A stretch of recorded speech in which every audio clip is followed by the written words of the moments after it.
আসসালামু আলাইকুম বন্ধুরা, আশা করি আপনারা সবাই ভালো আছেন। নতুন আরেকটা ভিডিওতে আপনাদের সবাইকে স্বাগত জানাচ্ছি।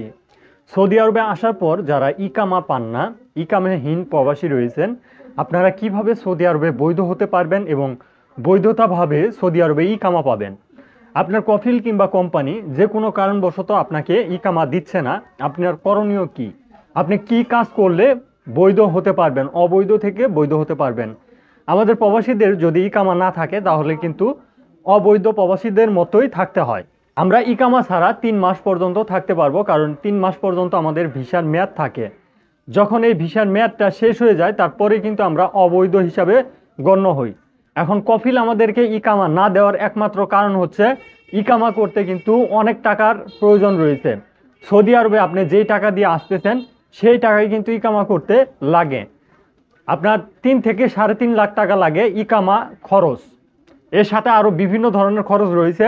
একটা কফিল সে খরচগুলো করতে চাচ্ছে না বর্তমান সময়ে, তাই কফিল চাচ্ছে যে আপনি ইকামা ছাড়াই কাজ করেন।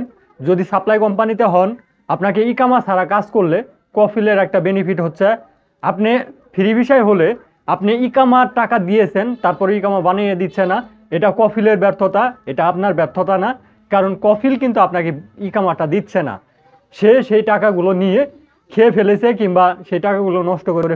এখন ইকামা যদি আপনাদের না থাকে তাহলে সৌদি আরবে আপনি অবৈধ হিসাবে গণ্য হবেন, কারণ অবৈধ প্রবাসীরা যেভাবে কার্যক্রম পরিচালনা করে আপনাকেও কিন্তু সেই অনুযায়ী থাকতে হবে। ইকামা ছাড়া প্রবাসীদের কোনো মূল্য নেই সৌদি আরবে। এখন আপনারা অনেকেই ফ্রি ভিসাতে আসতেছেন, অনেকেই কোম্পানির ভিসাতে আসতেছেন, অনেকেই সাপ্লাই ভিসাতে সৌদি আরবে আসতেছেন। আপনাদের ইকামা না থাকলে আপনাদের করণীয়টা কি? আপনারা কিভাবে অন্য আরেকটা কোম্পানিতে কাজ করবেন কিংবা ইকামা হাতে পাবেন? সেজন্য অবশ্যই আপনাকে দেখতে হবে যে আপনার ডিজিটাল যে কন্ট্যাক্টটা, মানে অনলাইনে একটা কন্ট্যাক্ট হয়ে থাকে, আপনি ইকামা থাকলেও সেই কন্ট্যাক্টটা থাকতে পারে, ইকামা না থাকলেও কিন্তু সেই কন্ট্যাক্টটা থাকতে পারে। সেই কন্ট্যাক্ট রয়েছে কিনা আপনি গোসি অ্যাকাউন্টে চেক করে নেবেন।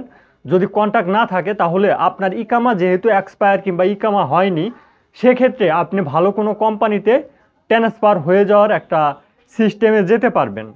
যদি ট্রান্সফার হয়ে যেতে চান সেক্ষেত্রে আপনার ইকামার যারা একেবারে পাননি, ইকামার রুকুম মোয়াক্কেত নাম্বার রয়েছে, সেই রুকুম মোয়াক্কেত নাম্বারটা আপনার ম্যানেজ করতে হবে।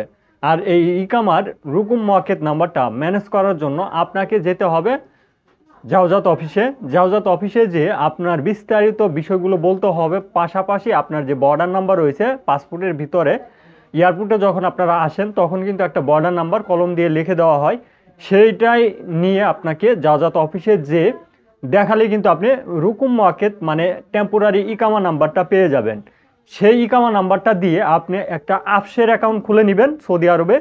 আফসের অ্যাকাউন্টটা হয়ে গেলে আপনি আপনার গোসি, তাওয়াক্কালনা, সোহাতি এই অ্যাপসগুলো ওপেন করে আপনারা অ্যাকাউন্টগুলো খুলে নেবেন।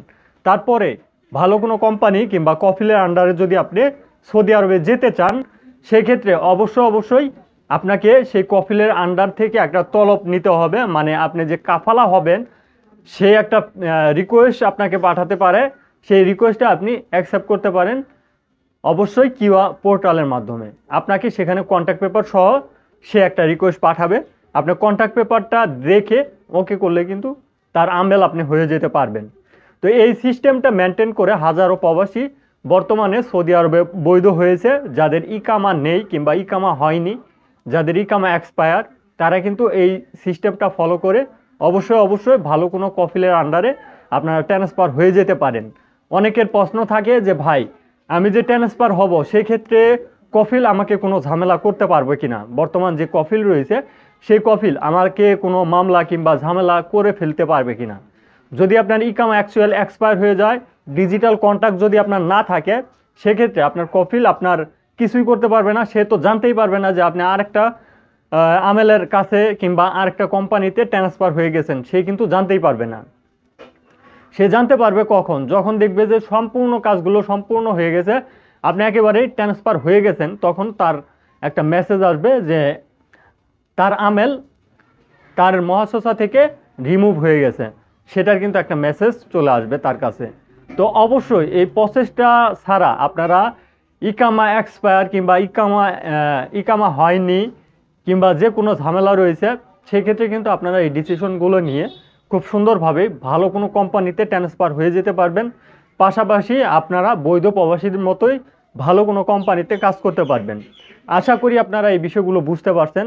যারা এই ইকামাহীন প্রবাসী রয়েছেন, আপনাদের আরও এই বিষয়গুলো নিয়ে বিস্তারিত জানা থাকলে ভিডিওর কমেন্ট বক্সে আপনারা জানাতে পারেন কী ধরনের সমস্যায় রয়েছেন, সেই সম্পর্কে পরবর্তী ভিডিও আনার চেষ্টা করব। আজকের ভিডিওটি এ পর্যন্তই। ধন্যবাদ সবাইকে। সালামু আলাইকুম।